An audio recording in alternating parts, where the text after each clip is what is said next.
안녕하세요. 취미로 철학하는 남자입니다. 이번에는 참 오랜만에 영상 작업을 하게 됐는데요. 법률 6권에 대한 내용을 정리해 볼까 하는데, 꽤 오래 쉬었죠. 한 3달, 4달 쉰 것 같은데, 그동안 많은 방황을 겪으면서 어떻게 할 것인가 생각하다가, 우연히 이제 영상을 다시 작업해 보자 이런 생각이 들어서 다시 하게 됐고요. 네. 최근에는 이제 그 플라톤 저서 말고 다른 책들도 읽고 공부도 하고 있어요. 그래서 지혜에 대한 거라던가 아니면은 뭐 여러 가지 글 쓰는 법, 책에 대한 부분 이제 생각을 여러 가지 하고 있긴 한데 결국에는 철학책을 벗어나지 못하는 걸까 싶기도 하고 또 이제 도덕의 기원에 대한 부분도 살피고 있는데 칸트를 또 보게 되고 이러다 보니까 철학을 좀 벗어나기 힘들겠구나 이런 생각이 듭니다. 아무튼 그래서 다시 이제 계속 공부하던 중에 다시금 이제 법률 6권 내용을 정리해 보려고 하고요. 좀 가볍게 갈 수 있게끔 하고 싶은데 어떻게 될지 모르겠네요. 아무튼 법률 6권 내용이 어떻게 구성이 되어져 있느냐라고 보게 되면은 보이는 대로 크게 두 가지 주제로 구성이 됩니다. 먼저 첫 번째는 이제 관리 제도를 설명하는 부분이고요. 그래서 이제 분야마다 어떤 관리가 있어야 하는지 대략적으로 이제 얘기를 합니다. 뭐 구체적인 부분이 나오긴 해요. 임기에 대한 부분이라던가 업무에 대한 부분이라던가 권한이라던가 이제 선출 방식, 후보자 관리 이런 것들이 나오게 되는데 좀 간단하게 살펴볼 수 있으면 좋겠는데 일단 이 영상 내에서는 이 부분은 다루진 않을 거예요. 관심 있으신 분들 한번 보시는 게 좋을 것 같고 그 다음으로 이제 나오는 거는 이제 앞서서 언급했던 제도들이 있어요. 뭐 결혼제도, 토지제도, 종교제도, 축제제도 이런 것들에 대해서 이제 보충합니다. 보충하다 보니까 중언부언 되는 것도 있고 했던 얘기 또 하는 느낌도 있고 약간 설명해주는 느낌도 있고 이런 부분이다. 그래서 주요하게 볼 거는 이제 관리제도에 대한 부분이고 이제 추가적인 부분들이 조금 나오니까 앞에 있던 내용들을 조금 이해하는 데 도움이 될 수 있는 부분들이 구성이 되어져 있다. 이렇게 보면 될 것 같고요. 그 다음에 이제 평등에 대한 얘기가 나옵니다. 평등에 대한 얘기. 법률 6권에서 평등에 대한 얘기가 나온다. 이 점이 좀 괜찮은 부분이다. 정리한다면 관리에 대한 부분, 그 다음에 이제 보충, 그 다음에 평등. 뭐 평등이 주요한 키워드는 아닌데요. 우리가 그나마 철학적인 내용으로서 좀 의미 있게 볼 수 있는 내용이 이 평등에 대한 부분 아닐까? 법률 6권 상에서 그렇게 볼 수 있을 것 같네요. 내용을 좀 더 자세히 이제 천천히 볼게요. 관리제도에 대한 게 나오죠. 관리제도에 대한 게 나오는데 이제 총 6가지입니다. 입법에 대한 거, 군사에 대한 거, 종교에 대한 거, 지역, 교육, 사법에 대한 게 나오는데요. 입법이라고는 아테네인이 언급하진 않아요. 아테네인은 그냥 법률 수호자 얘기를 하면서 얘기를 하게 되는데 제가 이 정리를 하는 과정에서 조금 책을 읽기는 이제 저번에 5권 끝내면서 다 읽었어요. 근데 이제 다시 영상을 작업하려고 이제 정리 작업까지 다 끝내고 12월 말에 이제 제가 법률 6권에 대한 내용을 하려고 했는데 그때 마침 또 감기가 걸렸어요.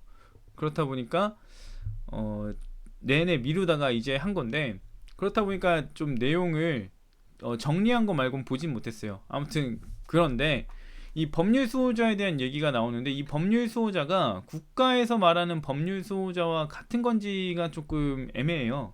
권한이나 이런 것들이 조금 제한된 느낌이 강하거든요. 그러니까 이제 통치자의 느낌으로서의 이제 국가에서 나오는데 이제 왕이나 참주나 이런 것들을 대신할 수 있는 존재로서요. 근데 여기서 말하는 그 법률 수호자는 법을 수호하는 역할이 좀 강해요. 그렇다 보니까 국가에서 나타나는 법률 수호자랑 같은 걸까? 이런 생각이 들더라고요. 아무튼 법률 수호자는 말 그대로 법을 수호하는 자를 말합니다. 그리고 이제 통치와 관련된 최상위 계급이어야 할 것 같은데 명확한 명칭은 없어요. 그리고 이제 법률 수호자는 크노소스인들, 이 원래 이제 이 땅을 가지고 있는 국가가 크노소스예요. 그 크노소스라는 국가의 사람들이 이제 이동을 하는데 이 지역에 이동을 하는데 크노소스인들하고 이주민들을 같이 이주를 시켰죠. 여기다 식민을 시키는데 여기서 이제 특이한 게 크노소스인 중에서 법률 수호자를 18명을 뽑고요. 이주민 중에서는 19명을 뽑아요. 예. 그러니까 이주하는 사람들이 좀 더 권한이 크게끔 만드는 걸로 보여져요. 왜냐면 법률 수호자라는 게 통치자라고 한다면은 결국에는 이렇게 다수일 경우에 결정을 다수결로 하게 될 텐데, 그러면은 이주민끼리 모여가지고 19명이 돼버리면은 크노소스인들이 암만 모여도 안 되잖아요. 그래서 이게 좀 불합리하는 이제 부분인 것 같아요. 근데 이제 아테네인이 이거를 이제 생각할 때, 이주민에게 차별받지 않게끔, 정치적으로 소외되지 않게끔 하기 위해서 그런 게 아니었을까, 이런 생각이 드는 거죠. 그래서 이제 이주민이 만약에 자기의 의견을 표명해도 반영되지 않는다면 애착을 갖지 않을 거잖아요. 근데 만약에 이 이주민들이 자기의 의견을 적극적으로 제시할 수 있다면은, 이 식민지에 대해서 자기 나라다, 내가 뭔가 동참할 수 있는 이런 지역이다, 이렇게 생각을 갖게 되겠죠. 그렇게 하기 위해서 이제 아테네인이 그런 게 아닐까, 이런 생각이 들기는 하는데요. 이렇게 권력을 한쪽에게 좀 치우칠 수 있게끔 줘버린다면은 결국에는 식민 도시를 지었지만, 크노소스인들의 식민시였지만, 식민 국가였지만 결국엔 이주민들의 국가가 되어버릴 수 있잖아요. 그래서 이게 이상적이긴 한데 현실적으로는 좀 불합리한 느낌이 많이 강하다, 이렇게 생각을 해볼 수 있을 것 같습니다. 그리고 이제 독특한 점 중에 하나가 법률 수호자는 50세 이상만 가능하다고 합니다. 50세 이상만 가능하고 51세 뽑혀도, 법률 수호자로 뽑혀도 70세까지 19년 동안 할 수 있다. 그래서 60살에 뽑히면 10년, 63년에 하면 7년, 이렇게 할 수 있다는 건데요.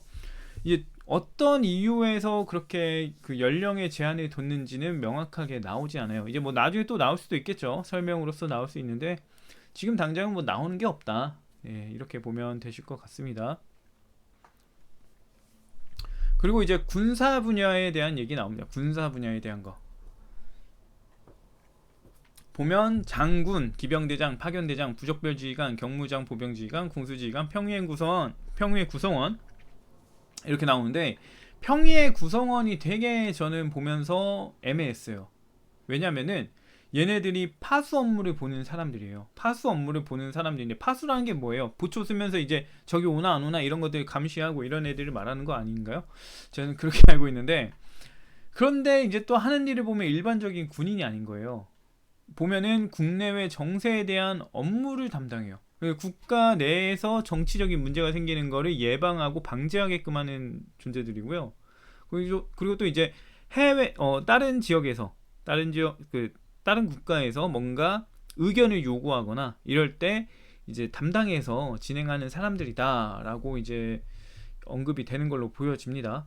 그런 걸 보게 되면은 약간 뭔가 국민을 대표하는 느낌, 이런 게 좀 강한데, 그렇게 따지면은 이제 법률 수호자도 약간 그렇잖아요. 통치자니까. 좀 애매한.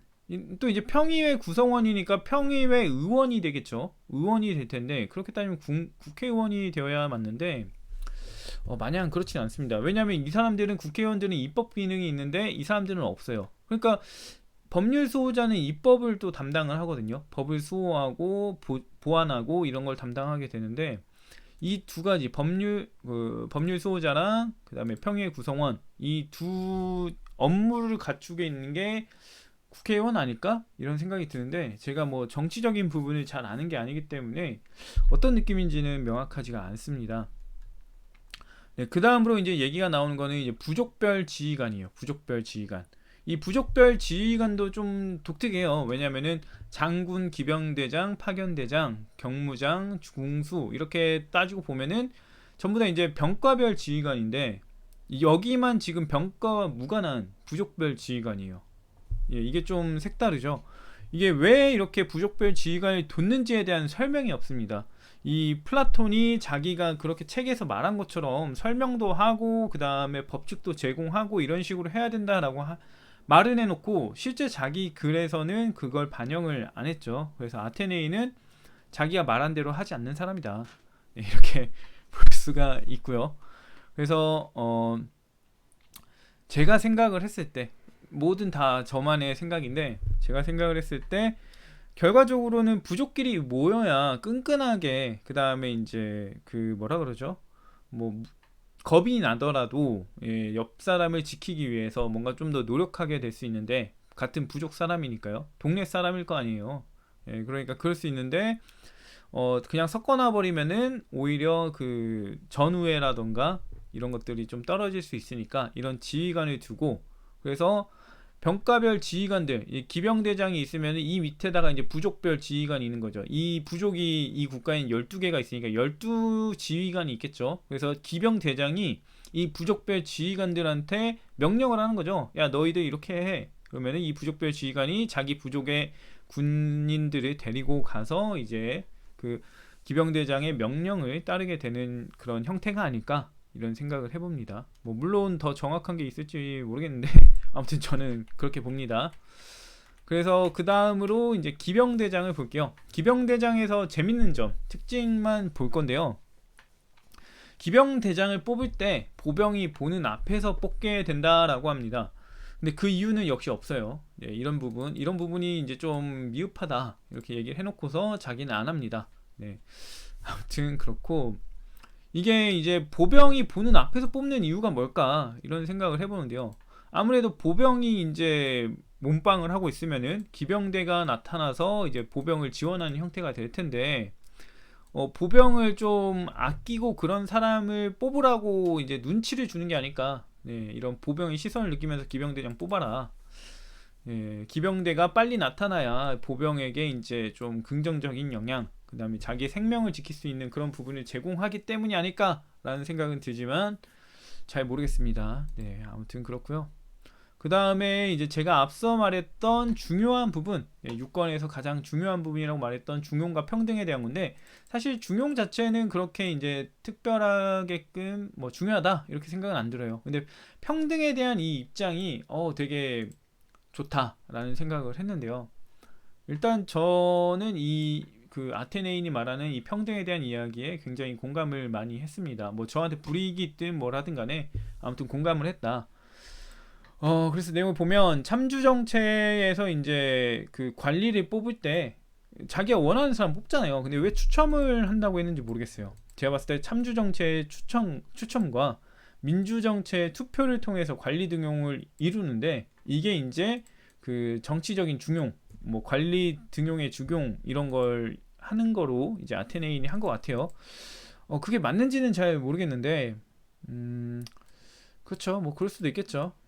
우리가 관리를 뽑아야 한다라고 한다면 어떤 것을 보고 뽑아야 되는데, 참주라면은 주변인들의 이제 추천을 통해서 하게 될 거고, 그다음에 민주정이라면은 투표를 통해서 하게 될 텐데, 추천을 받을 때는 비리나 이런 것들이 엮여 있을 수 있죠. 그러니까 이것도 깨끗하지 못하고, 투표를 할 경우에는 인기 투표가 될 경우가 높죠. 그래서 능력과 상관없이 뭐 이제 뽑아줄 수도 있는, 개인적인 호감을 가지고서 할 수 있는 그런 문제가 있기 때문에 그냥 반반 섞어서 나쁜 것 좀 반반 섞어서 해버리자, 이런 느낌이 아닐까 싶기도 합니다. 뭐 투표만 했을 때 이제 악용되는 거랑, 그 다음에 추천만 했을 때, 추천받고 뭐 했을 때 이제 문제되는 거랑, 이것들 다 이제 좀 섞어서 좀 한다는 건데, 이럴 수도 있을 것 같아요. 랜덤하게 랜덤하게 후보가 예를 들어서 갑자기 든 생각인데, 후보가 30명 있어요. 뭐 지금 그 제가 얘기는 안 했지만 이 법률 수호자가 뭐 100명씩 뽑아요. 이주민 100명, 그 다음에 그 크노서스인 100명, 이렇게 100명 중에서 이제 투표를 하면서 막 이렇게 합니다. 또 몇 명은 투표하고 몇 명은 또 추첨을 해요. 그렇게 뽑는데, 후보자가 이제 30명이 있다고 한다면 여기서 이제 뭐 10명을 뽑는데 5명은 추첨을 하고요. 5명은 추첨. 그다음에 또 나머지 5명은 투표를 한다고 합니다. 투표를 한다. 이때 지금 30명이니까 15명은 추천에 해당이 되고 15명은 투표에 이제 적용이 될 텐데, 아직 자기가 어디에 뽑힐지 모르는 거죠. 그래서 15명 추첨조에 들어갈지, 그 다음에 투표조에 들어갈지 모르는 상태면은 내가 사람들한테 좀 약간 인맥을 뭐 해야 되나, 아니면은 뭐 추첨이 잘 되게끔 뭔가 비리를 써야 되나, 이런 것들을 계획하기가 힘들잖아요. 랜덤하니까. 예. 그런 요소로 좀 쓰면은 괜찮겠다. 이런 생각이 듭니다. 무슨 말인지 이해가 안 되실 수도 있겠지만, 예. 그냥, 이게 좀 약간 공정함을 지키는데 좀 유효하다. 두 가지 방식으로 하는데, 후보자인 내가 어떤 방식으로 채택될지 알 수가 없다. 예, 이거 굉장히 좀 괜찮은 부분인 것 같다라는 생각이 드네요. 아무튼 이제 그러면서 이제 평등 얘기를 합니다. 평등 얘기. 마음에 드는 부분이에요. 이제 우리는 이제 흔하게 평등이라고 하면은 모두가 공통적으로 이제 평평하게 동등한 이런 상태에 이르는 거라고 얘기를 하는데, 아테네이는 두 가지가 있다라고 하게 돼요. 이게 평등의 의미에 이제 맞는 건지 아닌지는 좀 생각을 해보셔야 될 것 같은데, 저는 일부 맞다라는 생각은 듭니다. 아무튼 보면 아테네이는 이제 첫 번째로 우리가 흔히 하는 평등을 말합니다. 모든 이가 같은 분배를 받는 거죠. 같은 분배. 모든 걸 똑같이 나누고 똑같은 기회를 주고 이런 것들을 말하고, 그다음에 다른 하나는 이제 일률적인 평등이 아니라, 이 앞서 말한 게 일률적인 거예요. 모두가 하나의 방식으로 딱 통일돼 버리잖아요. 근데 그 다음 거는 이제 개인의 조건과 능력에 맞춰서 공평해진다라는 거예요. 예. 그래서 이제 뭐 100을 하는 사람이 있으면은 이 사람한테는 100을 주고, 그 다음에 10을 하는 사람이 있으면 10을 주고, 이런 식으로 한다는 거죠. 이게 평등한 거 아니냐, 이런 거예요. 딱 맞춰서 주는 거 아니냐, 이렇게 하는 거죠. 그래서 이 얘기대로면 이제 열심히 일하는 사람은 그만큼 보상받고, 그렇지 않은 사람은 그 수준에 맞는 보상을 받는 것, 이렇게 할 수가 있는데요. 이거는 이제 열심히 일하는 사람들은 좀 이거를 환영하겠지만, 나태한 사람들은 환영하지 않겠죠. 좀 약간 뭐 이렇게까지 하느냐, 이렇게 불만을 가질 거고, 문제는 이걸 원치 않는 사람이 더 많을 거예요. 원치 않는 사람이 더 많기 때문에 이게 정말 맞는 건데, 이상적인 평등이고 이게 이렇게 해야 되는 건데, 이제 이렇게 하면은 그렇지 않은 사람들이 불만을 가질 거잖아요. 불만을 가질 거고, 이게 평등이 아니라 이제 불평등이다라고 이제 또 될 수 있어요. 왜 나는 10밖에 못 가죠? 왜 쟤는 100 가죠? 왜 쟤는 100 가죠? 이렇게 얘기가 나올 수 있으니까 문제가 생기게 되고, 이제 반란이나 불만을 이제 표출하는 문제가 생긴다, 이렇게 얘기가 되죠. 그래서 이제 아테네이는 사회를 잘 구성하려면 전자의 평등을 적절히 사용해야 한다. 전자의 평등이 뭐냐? 우리가 흔히 아는 평등, 모든 이가 같은 분배, 일률적인 분배를 받는 것. 이거를 이제 사용할 수밖에 없다, 이렇게 얘기를 합니다. 어떤 식으로 이제 살아가야 될지 여기에 대해서는 좀 생각을 해볼 필요가 있겠죠. 이제 뭐 따지고 보면 첫 번째는 복지에 대한 거잖아요. 두 번째는 이제 능력주의인 거고, 그렇기 때문에 뭔가 좀 적절하게 써야 될 텐데, 어떻게 할지는 뭐 각자가 판단을 알아서 하겠죠. 아무튼 그렇습니다. 이게 이제 좀 생각해볼 만한, 평등에 대해 생각해볼 만한 요소라 이렇게 얘기를 해봤고요. 그 다음에 이제 종교 분야로 넘어갑니다. 종교 분야는 사제, 신전지기, 해설자, 신전재무관이 언급이 되는데요. 사제의 독특한 점 중에 하나가 이제 세습이 된대요. 세습이 된다는 거는 자기 자식한테 물려준다는 거잖아요. 가정을 꾸렸다. 가정을 꾸렸다는 걸로 보이고요. 사제 선출에서도 이제 재밌는 부분이 있습니다. 이게 웃긴 게 뭐냐면, 신의 뜻에 따라 선출을 해요. 그러니까 추첨을 한다고 합니다. 추첨을 하면 당연히 랜덤하게 이제 누군가의 뭔가 영향을 받지 않고 그 운에 따라서 추천이 되는 거잖아요. 그러니까 이게 신의 뜻에 따른 건데, 이렇게 뽑히면요 심사를 해요. 심사를 합니다. 신의 뜻에 따라 선출하기 위해 추천을 했는데, 추첨을 해서 뽑히면 심사를 한다. 이게 이제 과연 신의 뜻에 따르는 게 맞는 건지 의문은 듭니다. 이게 권력이 아무래도 작용하게끔 뭔가 비리나 이런 것들이 생길 수 있을 요소가 충분히 있는 것 같은데, 물론 아테네이는 이상적인 심사하는 상황을 생각했겠지만, 실제로 이게 제도화 된다면은 악용이 되겠죠. 그냥 추첨을 해서 끝내면 좋았지 않았나, 이런 생각도 들어요. 그 다음으로 이제 해설자가 나타납니다. 해설자. 참 웃겨요. 왜냐면은 저는 사제가 해설자를 하면 되지 않나, 이런 생각을 했거든요. 해설자가 뭐 하는 애냐면, 모르겠어요. 제가 확인한 바로는 신탁을 받았을 때 이걸 해석하는 사람들이에요.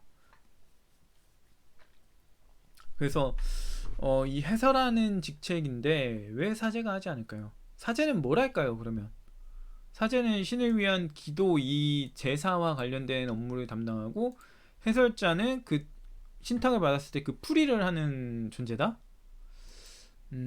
알 수가 없네요. 예. 뭔가 이게 사제와 해설자를 구분해야 되는 이유가 있었을까요?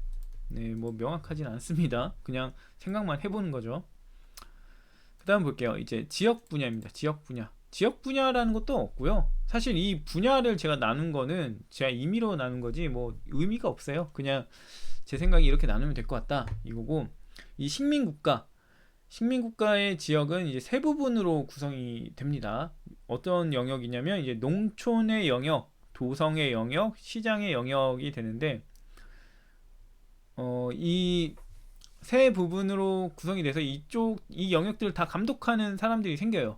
근데 여기서 이제 골 때리게 농촌 감독관을 보게 되면요, 이 사람들은 거의 노가다 하듯이 육체 노동을 굉장히 많이 하는 부류의 사람이에요. 좀 불쌍하다고 저는 느꼈습니다. 이 사람들 굉장히 명예에 대한 그런 욕심이 있지 않고는 하기 힘든 직책이 아닌가 드는데, 일단 농촌 감독관은요, 한 부족에서 5명을 뽑습니다. 그리고 이 감독관이 한 명이 이제 12명을 데리고 다니게 돼요. 그러니까 한 명이 12명을 데리고 다니는 이렇게 팀이라는 거죠. 13명이 팀인 것 같아요. 그래서 이렇게 이제 한 부족에서 60명이 농촌 감독, 예, 농촌을 수비하는 그런 수비대가 됩니다. 농촌 수비대. 그래서 이 60명씩이 나오는데 이게 12부족이잖아요. 12부족. 예, 12부족이니까 이게 60명씩 12부족 하면은 이제 720명. 꽤 많네요. 720명이 이제 나오는 것 같아요. 급하게 보느라, 급하게 다시 정리하느라 이게 정확한지 제가 꼭 좀 봤어야 되는데, 아무튼 그렇게 계산이 됩니다. 그래서 이 12부족이 랜덤하게 한 지역을 배정받습니다. 그리고 이제 매달 동쪽으로 이동하게 되는데, 매달 이동하면 12부분이니까 이제 12개월에 이제 제자리로 돌아오겠죠. 네, 제자리로 돌아오게 되면 이제 그때는 이제 다시 반대로 서쪽으로 이렇게 도는 것 같아요. 서쪽으로 돌아서 1년에 한 바퀴, 그 다음에 또 한 바퀴, 이렇게 2번 돌게 됩니다. 이렇게 도는 이유도 있어요. 이렇게 처음에 이제 봄부터 시작을 했다 그러면은, 봄에 이제 1번 지역이라면 이제 뭐 여름에는 9번 지역, 그 다음에 가을에는 6번 지역, 뭐 이렇게 돌아가겠죠. 이렇게 돌아가는데, 이렇게 한 바퀴만 돌면은 이쪽에선 한 계절만 본 거잖아요. 여기 있던 뭐 겨울에서만 여기를 지냈던 거잖아요. 그러니까 이제 봄도 한번 지내봐라 그러면서 여기다 하는 거래요. 네. 그래서 봄을 지내게 하고 어떻게 지내게 하고, 이렇게 4계절을 경험하게 하기 위해서 이렇게 뺑뺑이 돌린다, 이렇게 합니다.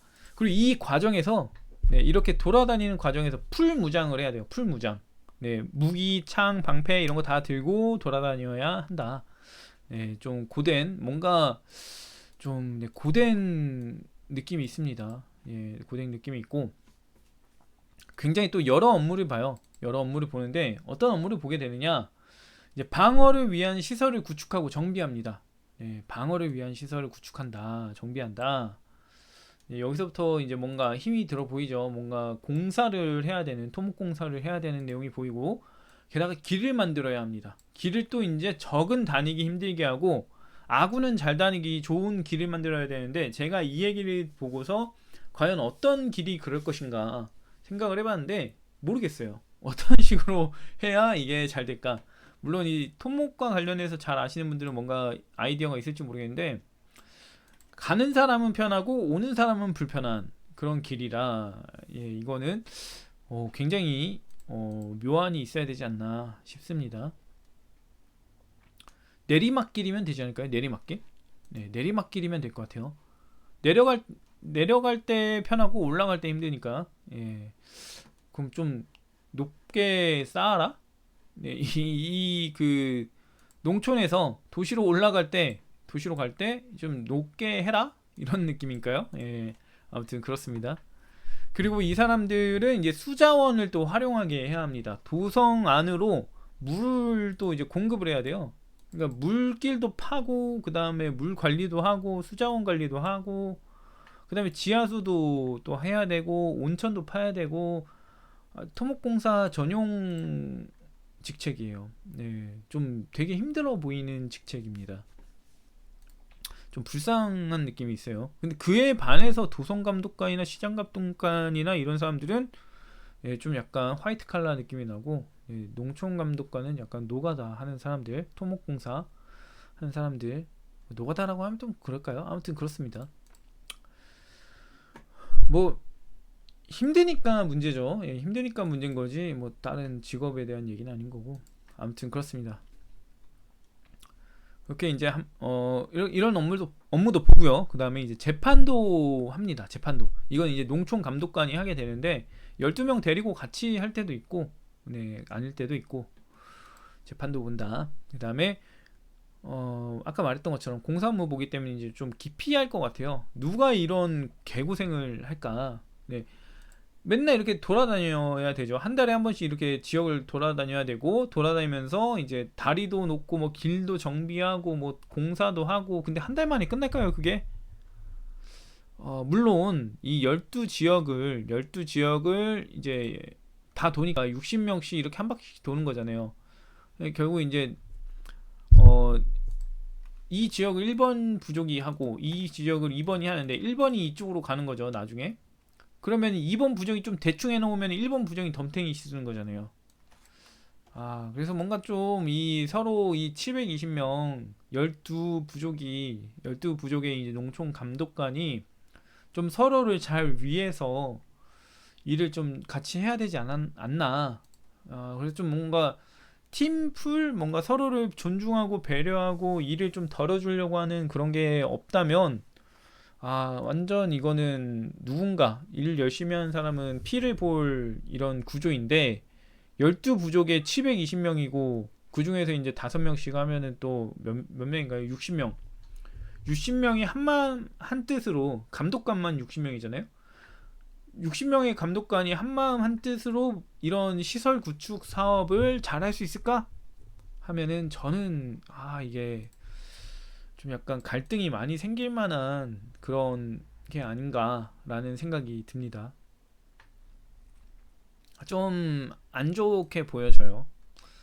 네, 그 반면에 이제 도성 감독관을 보겠습니다. 도성 감독관 농촌에서 도성으로 통하는 도로를 관리합니다. 네, 그나마 좀 뭔가 그래도 좀 힘들겠지만 그나마 좀 나아 보이기도 하고요. 네, 도성 내 건축물 규정을 이제 규정을 만들고 이걸 이제 또 관리하게 되는데 이따 또 나와요. 이따 또 나오는 부분이고 그 다음에 이제 주목할 만한 점이 최고 재산 등급의 사람이어야 한다라고 하는데 이제 자기 집안일이 너무 많고 이제 목구멍이 포도청이라면은 다른 분야를 살피기 어렵죠. 그리고 또 재산이 어느 정도 있어야 뭔가 로비라던가 이런 것들에서 여유로 그 좀 약간 시크하게 거절할 수도 있고 이런 모습이 있기 때문에 그런 게 아닐까 이런 생각이 듭니다. 아무튼 국회의원도 보게 되면은 재산이 어느 정도 있는 사람들이 되잖아요. 이제 생업이 바쁜 사람들은 자기의 그 사업이라든가 자기의 직업이라든가 이런 일을 하느라 바쁜데 여유가 있고 그러니까 또 약간 뭐 자기가 공무를 해보겠다. 공무. 그걸 해보겠다. 이렇게 되는 게 아닐까 이런 생각도 듭니다. 물론 뭐 국회의원의 직업적인 뭐 제한이나 이런 건 있는 건 아니지만 확실히 이제 또 부유한 쪽에서 많이 할 수 있는 영역이니까요. 네, 그런 것 같다 생각이 들고 그다음에 시장 감독관은 시장 질서와 신전을 관리합니다. 굉장히 여기가 이제 핵심의 요직이 아닌가 이런 생각 들어요. 시장이니까 돈이 많이 오갈 거고 그렇게 따지면은 이제 또 굉장히 많은 사람들로부터 이제 요청이나 이런 거 들어오겠죠. 아주 요직이다 이런 생각이 듭니다. 뭐 도성 감독관도 마찬가지겠지만요. 그 다음을 볼게요. 근데 생각을 해보니까 이 도시가 이 식민 국가가 5,040명이었던 걸로 기억이 나거든요. 5,040명? 5,040명인데 720명이 뺑뺑이 돈다라고 하면은 몇 명인가요? 4,320명이 이제 괜찮네요. 4,320명. 근데 여기서 또 아까 36명. 그렇네요.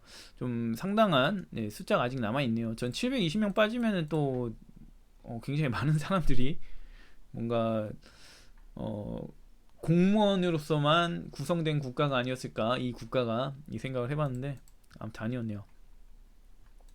아무튼 그리고 이제 교육 분야는 둘로 나뉘는 것 같아요. 경연을 관리하는 이제 교육 공무원, 그 다음에 진짜 교육을 담당하는 사람들이 있는데요. 이제 경영 관리는 예체능적인 측면을 담당하는 관리고요. 그래서 뭐 갖가지 예체능 부분을 전문가들이 이제 이 일을 하게 된다라는 얘기가 나옵니다. 그 다음으로 이제 교육 담당관, 이제 소년소녀의 교육을 관리하는 관리다라고 하면서 나오는데, 그러니까 이제 뭐 교육부죠. 네, 교육부에 해당이 되는 거고, 이제 교육부 장관을 말한다고 이제 할 수 있겠죠. 이 교육 담당관은 경영 관리하고는 좀 약간 수준적인 차이, 고위직이라고 한다면 이쪽이 고위직에 해당되고 여기는 그냥 뭔가 일개 공무원 느낌이 좀 있죠. 그래서 여기가 이제 최고위직이라고 또 얘기가 나오고요. 왜 이게 최고위직이 되냐면은 국가의 국민이 교육을 받느냐 안 받느냐에 따라서 이제 문명 수준이 달라진다. 이것 때문에 미덕을 추구하게끔 만들어야 하는 이 국가의 입장에서는 이 교육 관리가 굉장히 중요하다라고 합니다. 그런데 여기서 이제 좀 독특한 점은 본처 소생의 자녀가 있어야 한대요. 이 교육 담당관이 될 사람은 본처 소생의 자녀가 있어야 한다. 이게 어떤 의미일지 모르겠어요. 본처 소생의 자녀. 그러니까 내 자녀가 있어야 된다는 건데, 그때 당시에는 본처가 아니더라도 자녀가 있을 수 있잖아요. 그 자녀를 또 가르치고 뭔가 하지 않았을까요? 근데 우리나라 설이나 이런 것처럼 첩의 자녀 뭐 이런 것들은 좀 뭔가 불이익이 있었을까요?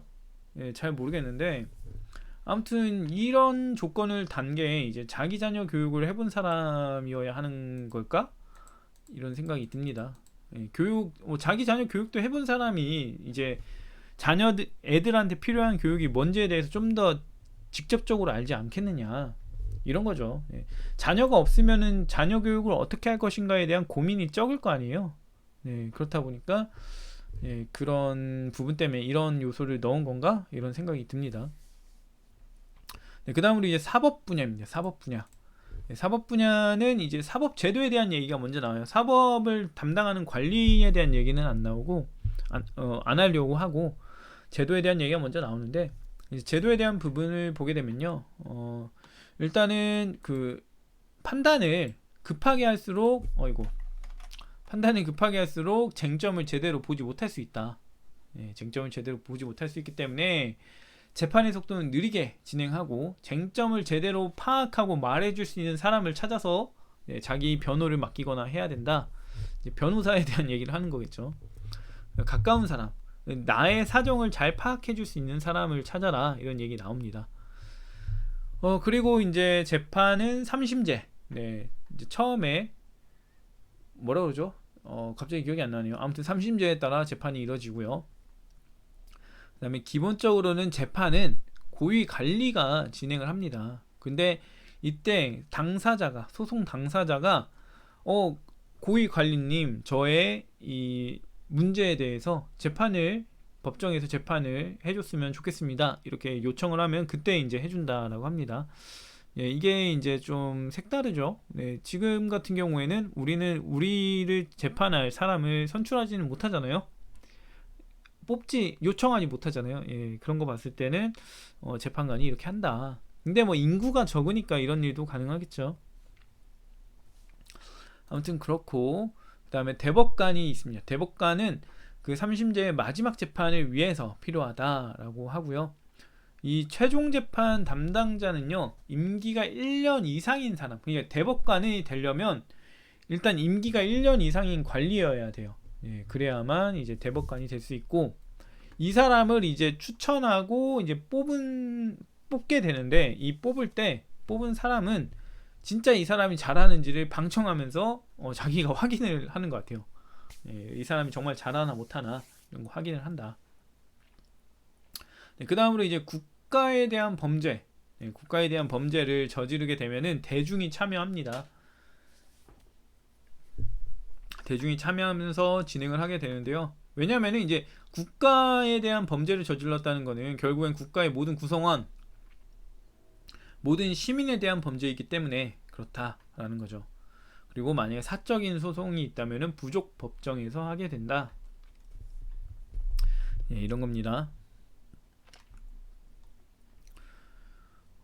그리고 이제 보완하는 부분에 대한 얘기 나옵니다. 여기까지가 이제 관리에 대한 얘기가 여기까지였고요. 예, 좀 더 자세한 내용도 있고 좀 뭔가 구체적인 내용도 있긴 한데 필요하신 분들 찾아서 보시면 좋을 것 같고요. 저는 이제 특징적인 부분만 얘기를 한 거고, 그 다음에 보안 관련된 부분 볼게요. 자기가 말했던 제도 중에 좀 보완이 필요하다라고 하는 부분을 이제 설명하는 부분인데요.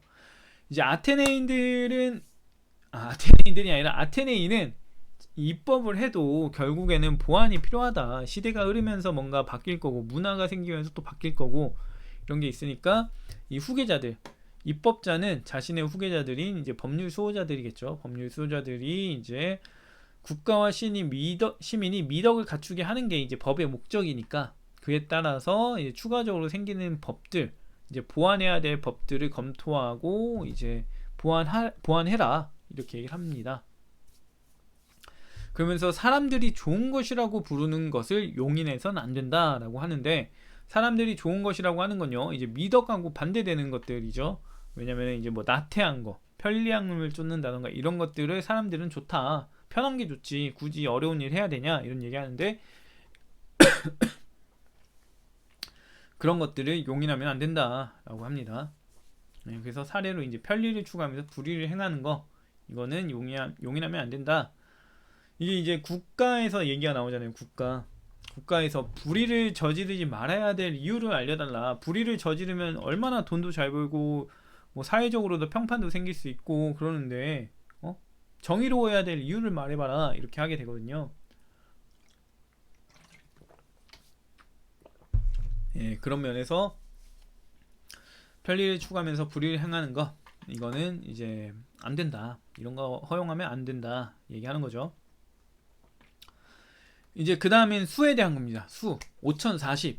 네, 앞서 5040이라는 숫자를 갑자기 얘기했어요. 그 수가 좋다 이러면서 이 수를 지켜야 한다 얘기를 했는데, 이 5040의 수를 이제 유지하라고 한 이유는 1에서 10위까지로 나눴을 때 12부족으로 나눠야 하는데, 네, 그렇게 나눴을 때 모든 수가 정수로 떨어집니다. 11을 제외하고.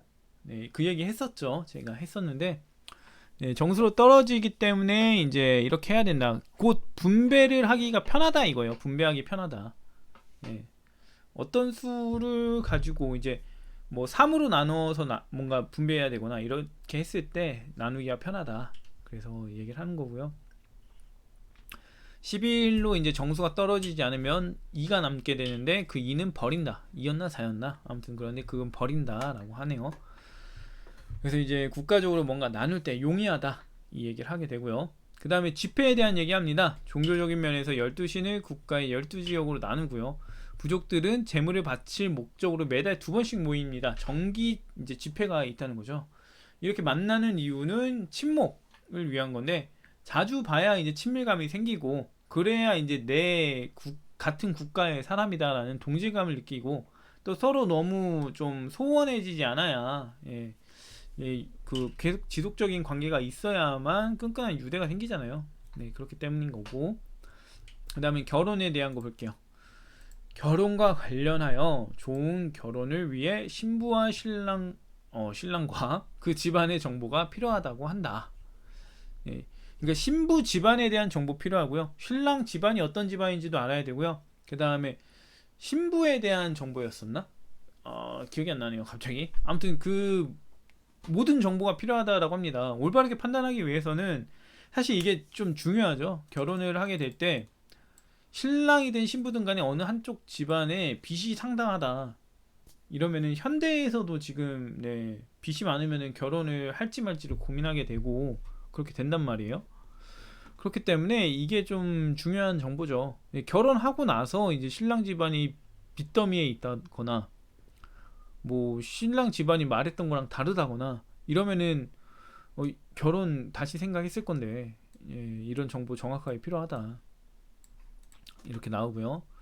그 다음에 이제 남녀가 서로에 대해서 잘 판단하기 위해서 육체적인 부분도 판단을 해야 되다 보니까 이제 같이 춤을 출 때 옷을 어느 정도 벗고 허용하는 선에서 벗고 자기의 모습, 육체적인 모습을 보여주는 그런 활동도 하게 해야 된다라고 합니다. 그러니까 경제적인 측면이나 사회적인 측면에 대한 것도 이제 있어야 되고 이제 육체적인 면도 공유가 되어야 좋은 결혼을 할 수 있다 이런 얘기를 하는 거죠. 이게 좀 그 내용들 자체가 그냥 좀 산발적이에요. 뭔가 다 어떤 질서적으로 이렇게 쭉쭉쭉 나오는 게 아니라 왔다 갔다 합니다. 네, 그래서 좋은 결혼 얘기 나오고 혼인 얘기 나오고 출산 나오고 뭐 이런 거 막 섞여 있어요. 잔뜩. 뭐 정리를 해볼까 했는데 그냥 가볍게 얘기를 한다 이렇게 생각을 하고 보면 될 것 같고요. 시간 엄청 많이 갔네요. 빨리빨리 하도록 하겠습니다. 예. 기침이 나서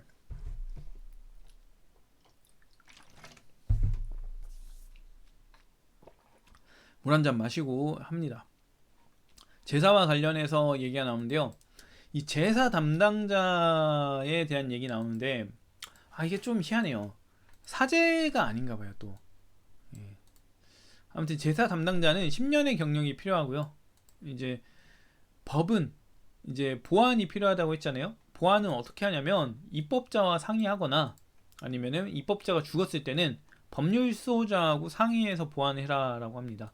그리고 이 법을 함부로 바꾸지 않게 해야 된다라는 얘기도 하게 되는데 예, 뭐 중요한 부분이기도 하죠. 법을 바꿔야 되는 부분은 아무튼 이런 식으로 바꿔야 된다라는 얘기 나오고요. 그다음에 혼인 기준에 대해서도 얘기를 합니다. 혼인에 대해서 어떤 기준으로 혼인을 할 것인가? 대부분의 사람들은 자신에게 맞는 자기가 좋은 그런 사람을 찾는데 그거는 아니다. 국가의 균형을 위한 짝을 찾아라. 이렇게 합니다. 국가의 균형을 위한 짝을 찾으라는 건 뭐냐면은 네, 성미가 급한 사람은 차분한 사람 만나고요. 부유한 사람은 가난한 사람하고 결혼해라. 끼리끼리 하지 말아라 이거예요.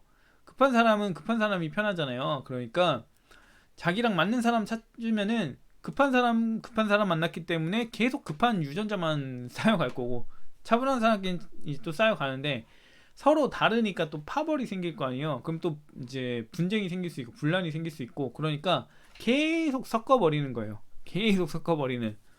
그리고 너무 부유하면 또 문제가 되고 부유한 사람끼리만 모여서 부가 계속 대물림되는 현상이 생길 수 있으니까 섞어라 이거죠.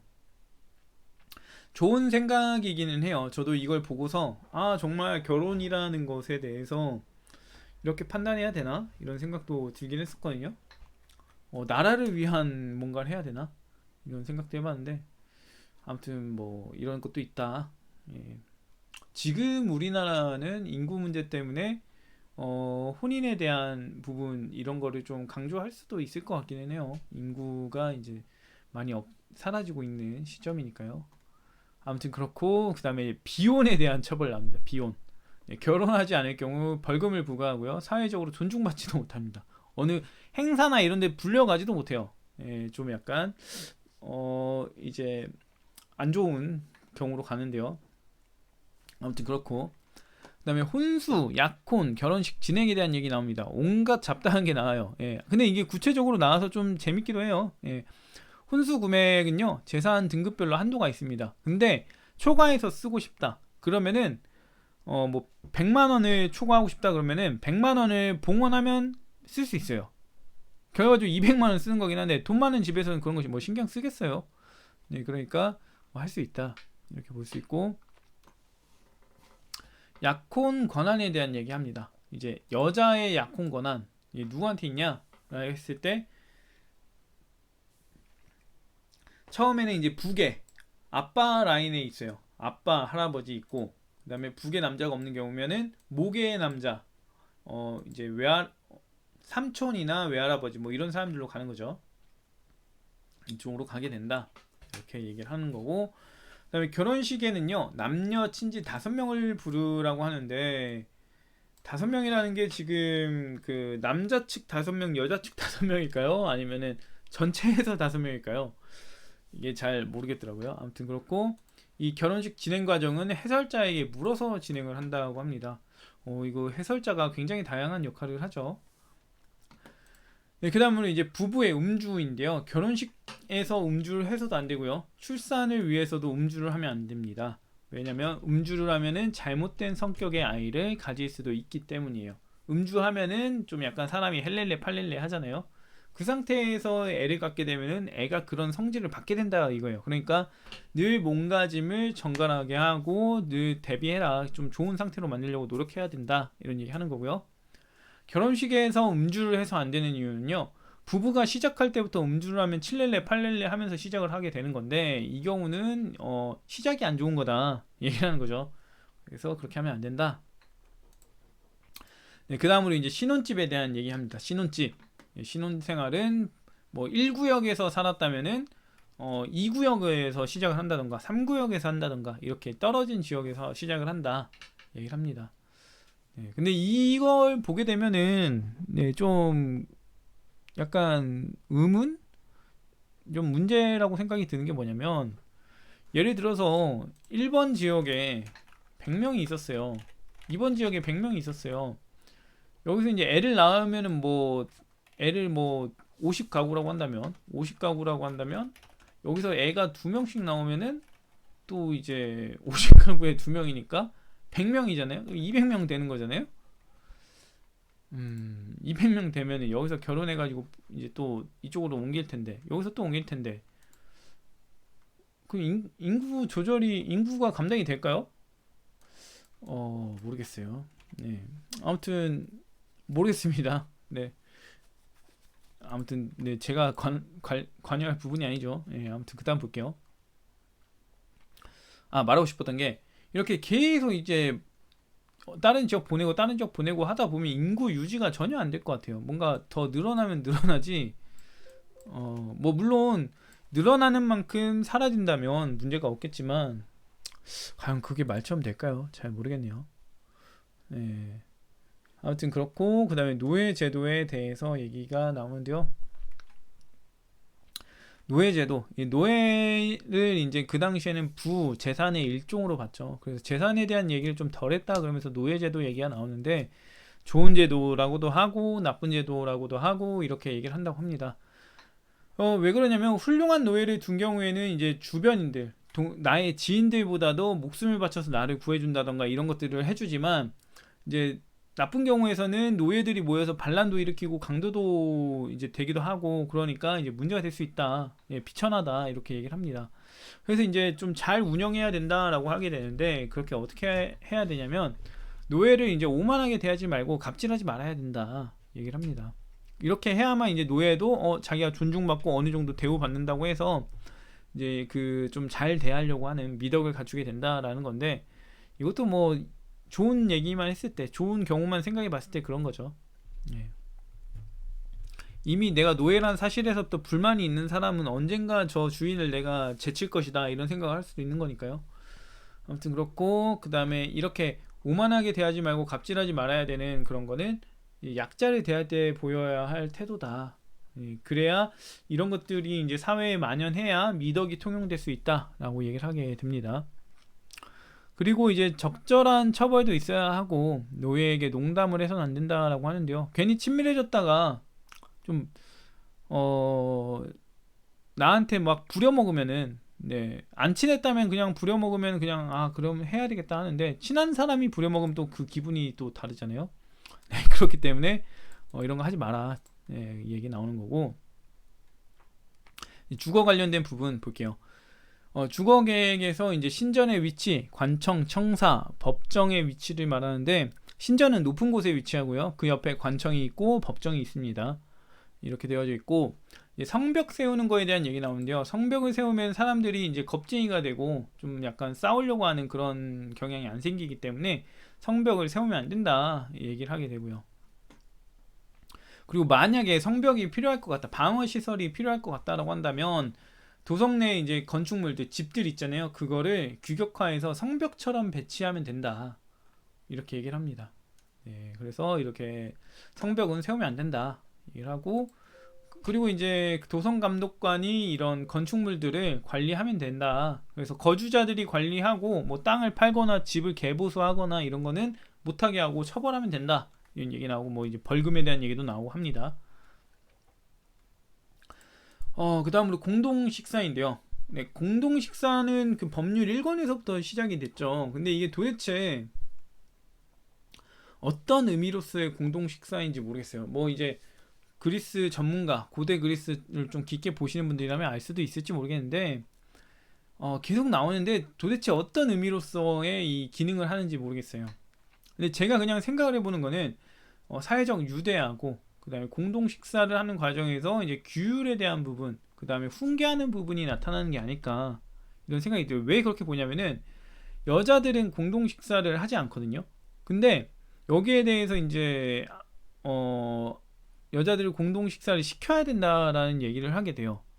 근데 왜 그렇게 하냐면은 이 좋은 관습인데 여자들을 멋대로 두게 되면은 안 좋은 것들이 우리 도시 안에 머무는 거 아니냐 이런 얘기를 하게 되는 건데, 모르겠네요. 네, 도대체 뭘까? 여자들도 좀 약간 공동 식사를 통해서 예의 범절을 좀 지키고 교류하면서 좀 그래야 된다는 건가? 이런 생각도 들긴 하는데, 뭐 사회적 질서에 좀 약간 포함시키는 그런 거를 하려고 하는 건가 생각도 들고, 아무튼 그렇네요. 아무튼 여자도 공동 식사 참여시켜야 한다 이런 얘기 나오게 되는데, 이 아테네인 자체가 여자를 좀 전투 교육도 시키고 뭐 여러 가지 시켜야 된다라는 입장이기 때문에 여자라고 차별두지 않고 뭔가 다 해야 된다 얘기하는 것 같고요. 그다음에 채식주의 얘기도 나옵니다. 네. 육식을 삼가는 생활에 대한 얘기가 나와요. 오르페우스적인 삶이라고 했던가 그러는데, 채식주의에 대한 얘기가 나와서 이제 고대부터 채식주의가 있었다라는 점을 체크해 볼 수 있죠. 그다음으로 이제 출산에 대한 얘기입니다. 출산에 대한 얘기. 네, 아테네인은 이제 출산에 대한 얘기를 하게 되는데, 출산을 위한 관리자가 있어요. 근데 이 관리자의 권한이 엄청납니다. 일단 남녀에 대해서, 결혼한 남녀에 대해서 10년간 출산 관련 행위를 이제 관찰하고 훈계를 하는 업무를 맡는데요. 이 사람들이 좀 올바른 행동을 하면서 살게끔 간섭해요. 이거 하지 마, 이거 해, 이런 식으로 간섭을 하기 때문에 꽤나 권력이 있는 것 같아요. 뭐 행동을 할 때 이제 뭐 20대, 30대 남자애들, 여자애들은 이제 그냥 이 사람 말에 껌뻑 죽어야 되는 거 아니에요. 이 사람이 봤을 때 문제가 있다 싶으면은 하지 마, 해, 이런 식으로 나오는 거니까. 그리고 이 사람들 다음에 이제 상사라고 할 수 있는 애들이 법률 수호자예요. 그러니까 이 출산 관리자들이 내 말 안 들어? 그럼 법률 수호자한테 얘기할 거야. 이러면서 법률 수호자가 나섭니다. 예, 그렇기 때문에 뭔가 권력이 있는, 네, 직책인 느낌이 좀 있어요. 물론 아테네인은 그렇게 쓰라고 이제 이런 업무나 권한을 부여한 건 아니겠지만요. 이상적인 상황을 만들기 위한 걸로 굉장히 인간적인 인물, 그다음 이성적이고 뛰어난 인물, 현명한 인물이 여기에 있겠지만, 저는 왜 자꾸 현실적인 면을 보는지 모르겠어요. 아무튼 그렇고,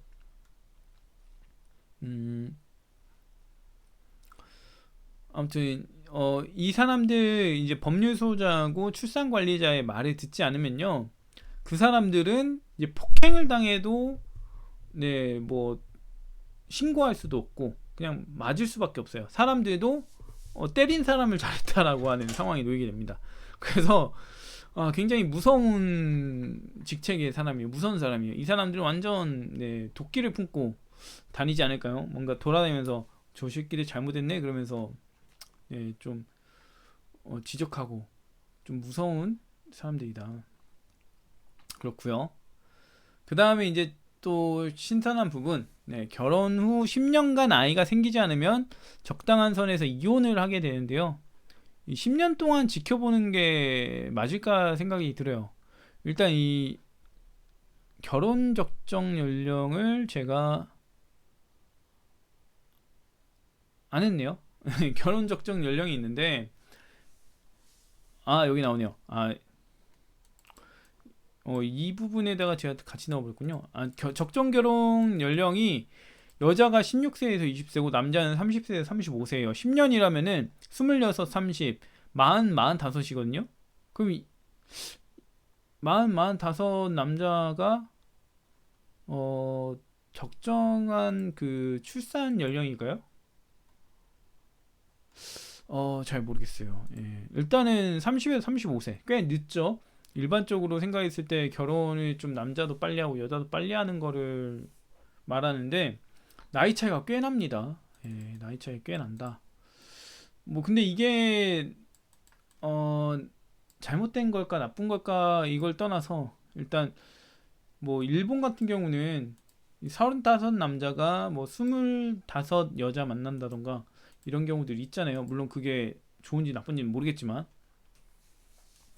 아무튼 그런 거 있는 점으로 봤을 때 약간 좀 뭔가 그 일본 같이 약간 사회적으로 문화적으로 뭔가 발달된 사안 그런 것들이 적용된 연령대가 아닐까 싶어요.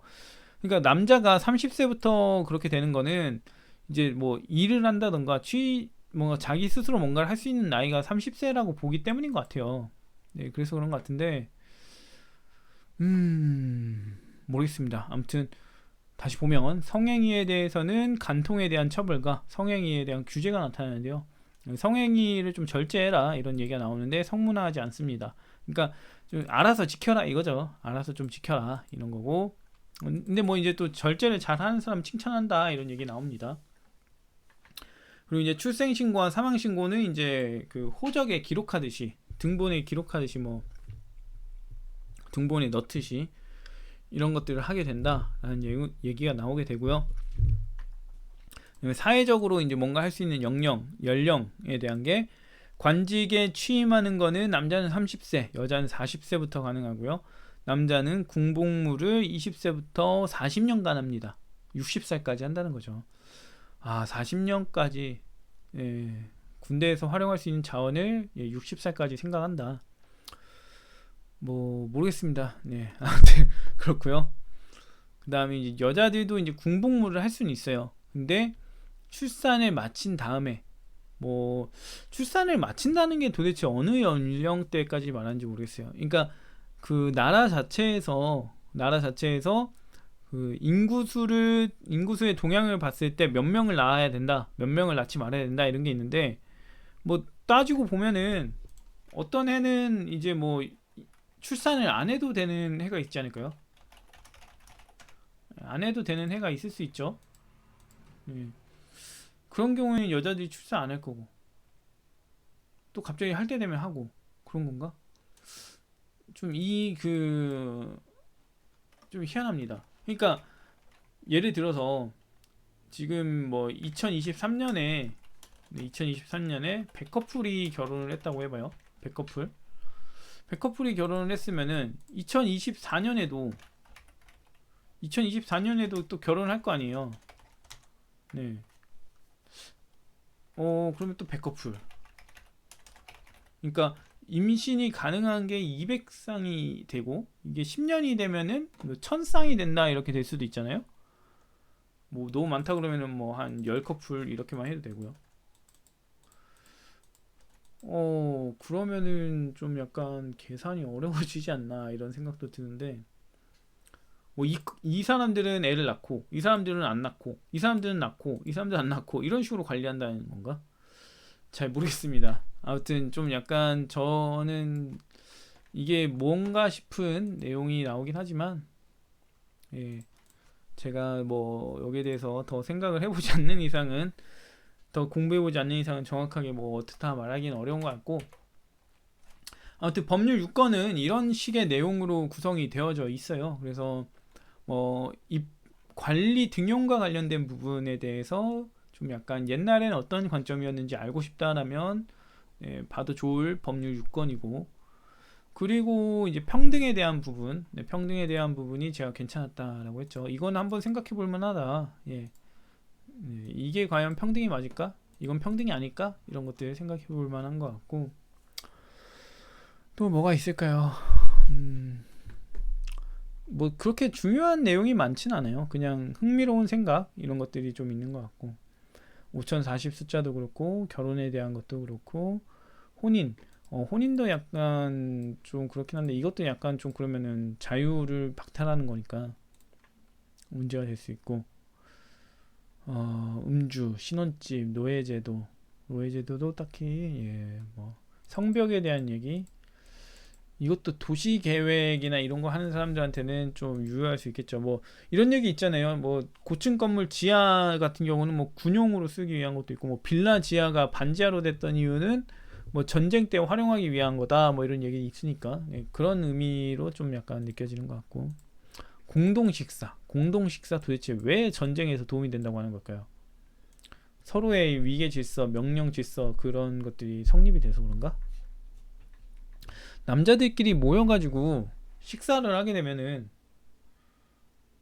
나이나 연령이나 이런 직업이나 이런 거에 따라서 뭔가 조심하고 막 그런 게 계속 있으니까 그런가? 모르겠네요. 그 다음에 채식주의에 대한 거, 출산 관리자, 이게 좀 무서운 거고, 아무튼 그렇네요. 여기까지가 이제 이렇게 보면 될 것 같고요. 다음에 이제 법률 7권에 대한 내용, 정리하는 대로 하겠는데, 요즘에 또 제가 여러 개 봐요. 칸트도 보고, 칸트를 주로 보는군요. 흉에 대한, 데이비드 흉 맞나요? 아무튼 지금 피곤하니까 이름도 기억이 안 나네요. 아무튼 흉에 대한 책도 보고, 뭐 지혜에 대한 생각도 좀 하고 있고, 뭐 도덕에 대한 생각도 하고 있기 때문에 또 빨리 최대한 뭔가 하면 좋겠는데, 요새는 이제 아무튼 얘기가 길어지니까 법률 7권 읽는 대로 정리해서 영상 찍도록 하겠습니다.